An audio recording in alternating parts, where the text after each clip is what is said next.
তো গাইস আজকে আমরা ডিসকভার 125 কিছু কাজ করতে চাচ্ছি।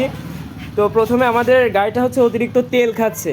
তো তেল খাওয়ার বিভিন্ন কারণ রয়েছে, তো তার মধ্যে মেজর একটি কারণ হচ্ছে কার্বোরেটরের বিভিন্ন সমস্যার কারণে গাড়ি অতিরিক্ত তেল খেয়ে থাকে। তো প্রথমে আমরা কার্বোরেটরটা সার্ভিস করব।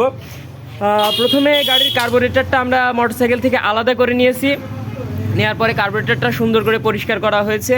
তো এখন হচ্ছে কার্বোরেটরটা খোলা চলছে। তো প্রথমে আমরা দেখতে পাচ্ছি যে কার্বোরেটরের ভিতরে তো অতিরিক্ত ময়লা জমেছে। আর এই যে কার্বোরেটরের যে পিস্টনটা, এটার অবস্থা মোটামুটি খুবই খারাপ বলতে গেলে চলে। কারণ এটা হওয়ার কারণ কি ভাই, কি মনে হচ্ছে এটা কি কারণে এরকম পুরো কালো হয়ে গেছে? বয়সার কারণে কার্বোরেটরের আস্তে আস্তে প্রত্যেকটা জিনিসেরই ক্ষয় আছে। এই যে কার্বোরেটরের পিন খায় অবস্থা বাতিল। এই পিস্টনের পিন চেঞ্জ না করলে তেল খাওয়া কমানো সম্ভব নয়। আচ্ছা, তাহলে ভাই বলতেছে যে এই পিস্টনের পিনটা চেঞ্জ করতে হবে। তো এটা কি এক্সট্রা কিনতে পাওয়া যায় নাকি কার্বোরেটর সহ কিনতে হয়? কার্বোরেটর সহ কিনতে হয়, কিন্তু পিস্টনের পিন পুরাতন অন্য গাড়ির পিস্টন আমার কাছে আছে, কার্বোরেটর আছে। ওই গাড়ির কার্বোরেটর থেকে ভেঙে এই গাড়িতে লাগাই দেবো, ইনশাল্লাহ তেল খাওয়া কমে যাবে, সমস্যা নাই। তো একটা ভালো ব্যাপার হচ্ছে যে আগে থেকেই একটা পুরাতন গাড়ির কার্বোরেটর ভাইয়ের কাছে আছে। তো যেটা ভাই বললো যে ওই কার্বোরেটর থেকে পিস্টন খুলে আমার গাড়িতে লাগাই দেবে। তো যাই হোক, এখানে আমাদের কিছুটা খরচ কমলো, এটার জন্য ভাইকে একটা ধন্যবাদ। তো এই যে এটা হচ্ছে আর একটা গাড়ির কার্বোরেটর, যেটা থেকে কিছু পার্টস খুলে আমার গাড়ির কার্বোরেটর লাগানো হবে। আরো অনেক গাড়ি আরও বিভিন্ন কার্বোরেটর আসলে ভাইয়ের কাছে আছে, যেটা দেখতে পাচ্ছি। ভাই এগুলো আপনি কোথা থেকে সংগ্রহ করেছেন?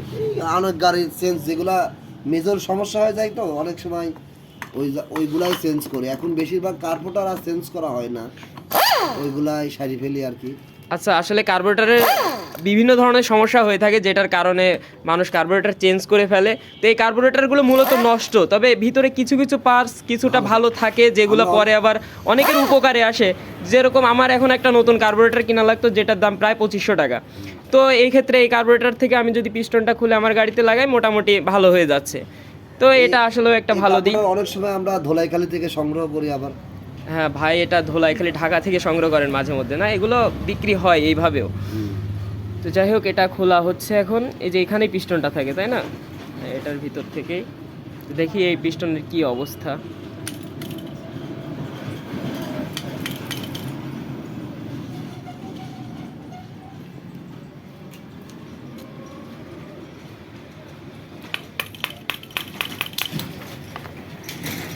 এদের থেকে হাজার গুণ ভালো আছে। আচ্ছা, ভাই বলছেন যে আমার পিস্টনের থেকে এটা নাকি ভালো আছে। তো এটাও তো কালো হয়ে গেছে নাকি? কালোটা কি কারণে হয়?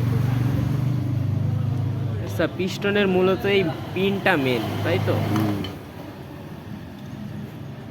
পিন ভালো আছে, চলবে। আর একটা কার্বোরেটর আছে, দরকার না হইলে ওখান থেকে পিনটা লাগাই দেবো, সমস্যা নেই।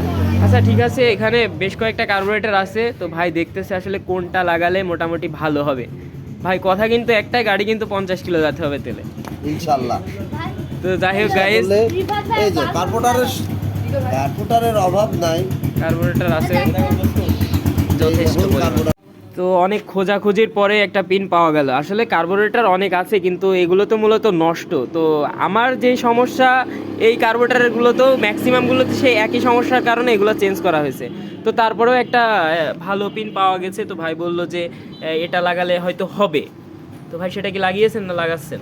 লাগাচ্ছি। আচ্ছা, হবে সেটা মানে কি শিওর? শিওর হবে। যাক ভাই, শিওর দিয়েছে, এটা শুনে আমি একটু আশ্বস্ত হলাম।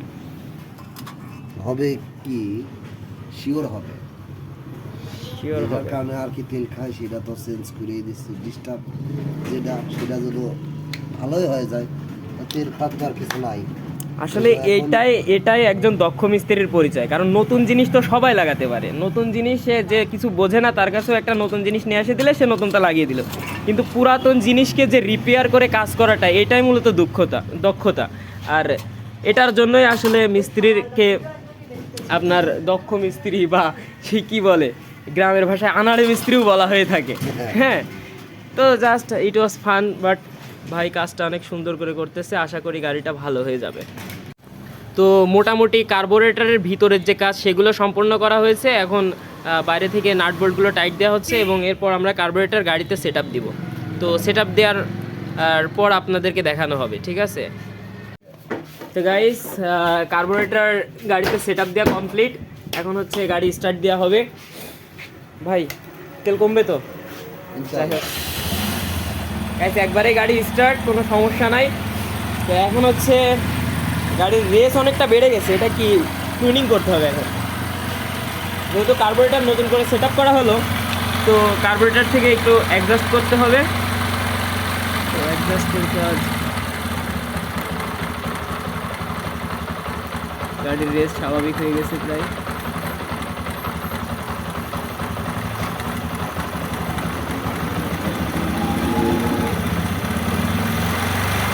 কাজ হচ্ছে, আগে ওটা ঘোরালে কোনো কাজই হতো না।